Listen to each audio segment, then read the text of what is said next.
Sir, you can't smoke in here.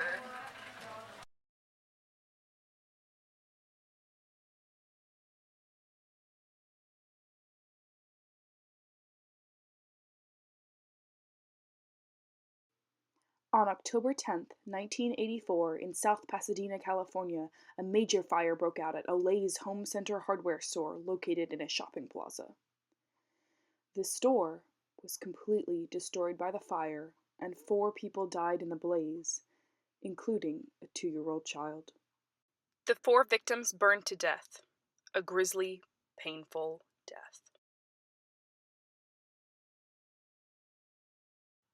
On the following day, arson investigators from around Southern California converged on the destroyed store and declared the cause to be an electrical fire. Only one arson investigator, John Orr, insisted that the cause was arson. In January 1987, a convention for arson investigators from California was held in the city of Fresno. During and after the convention, several suspicious fires were set in the area and south of Fresno in Bakersfield. This, combined with the recovery of a single unmatched fingerprint left on a piece of notebook paper as part of a time delay incendiary device, led Captain Marvin G. Casey of the Bakersfield Fire Department to suspect that an arson investigator from the Los Angeles area was responsible for these arsons. During March 1989, another series of arsons were committed along the California coast in close conjunction with a conference of arson investigators in Pacific Grove, California. By comparing the list of attendees from the Fresno Conference with the list of the attendees from the Pacific Grove Conference, Captain Casey of the BFD was able to create a short list of 10 suspects. All of the people on this short list were cleared of suspicion when their fingerprints were compared with the fingerprint that Casey had recovered from the piece of notebook paper found at one of the arson crime scenes. In late 1990 and early 1991, another series of arson fires broke out in Southern California, this time in and around the Los Angeles metropolitan area. As a result, a large task force, nicknamed the Pyro Task Force, a reference to the slow incendiary devices of the arsons, was formed to apprehend the arsonist. On March 29, 1991, Tom Campuzano of the Los Angeles Arson Task Force circulated a flyer at a meeting of the Fire Investigators Regional Strike Team. The flyer described the modus operandi of the suspected serial arsonist in the Los Angeles area. Scott Bakersfield of the California State Fire Marshal's Office was at that meeting and told Campuzano about the series of arsons investigated by Captain Casey of the BFD and about Casey's suspicions that the perpetrator was an arson investigator from the Los Angeles area. These fires seem like the ones in '89, don't you think? At the conference? Yeah, they're really similar.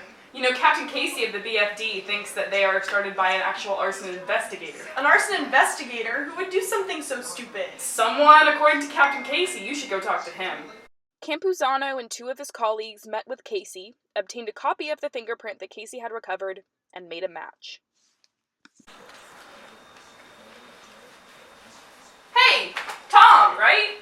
Tom Campuzano. I'm Captain Casey of the Bakersfield Fire Department. It's nice to meet you.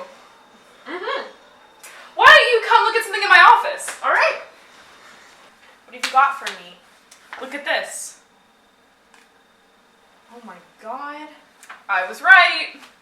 I'll be damned. John Leonard Orr. John Leonard Orr, fire captain and arson investigator for the Glendale Fire Department in Southern California.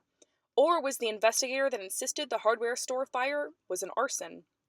Orr became a serious arson suspect and the subject of investigation and surveillance for several months.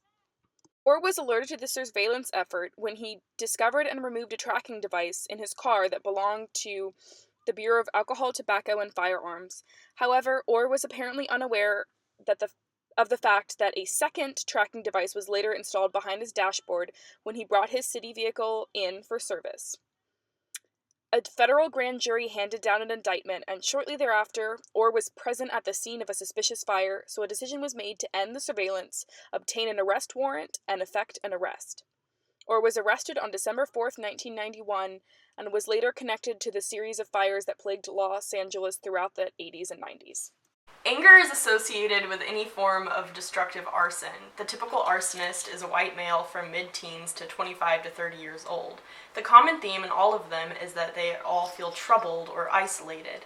They feel outside of the world, they're angry at the world. They're just angry in general, and so they take off and light fires. When they return to watch firemen fight the blaze, an arsonist may be thinking, I created this scene. I'm actually controlling what they're doing because I started the fire. That's a very powerful statement. It becomes a thrill, something that gives them purpose every day. In rare cases, blazes can even be set by firefighters as part of a sort of hero impulse. There are a number of cases each year where firefighters start fires. That was the case with John Leonard Orr, who started an estimated 2,000 fires in the LA area between 1984 and 1991. The case was especially interesting because Orr practically begged someone, investigators, the public at large, for someone to catch him. In addition to investigating his own fire and being the only investigator to insist that it had been arson, he wrote and published a book called Point of Origin, in which the main character, Aaron, is both a firefighter and an arsonist. That mirrored the author's own life. Aaron set a fire almost identical to Orr's own Pasadena hardware store fire. The slow burn incendiary device Orr planted was written right into the book. The fictional hardware store is destroyed and 4 victims are claimed by the fire, 2 store employees, an elderly woman, and her grandson. Federal investigators seized the manuscript, which prosecutors used as evidence during Orr's trial. On July 31st, 1992, a jury in a federal court convicted Orr of 3 counts of arson in a 5-count indictment, and the judge in that case sentenced Orr to 3 consecutive terms of 10 years in prison. Orr would later be found guilty of 4 counts of first-degree murder from the 1984 hardware store fire. He narrowly escaped the death penalty.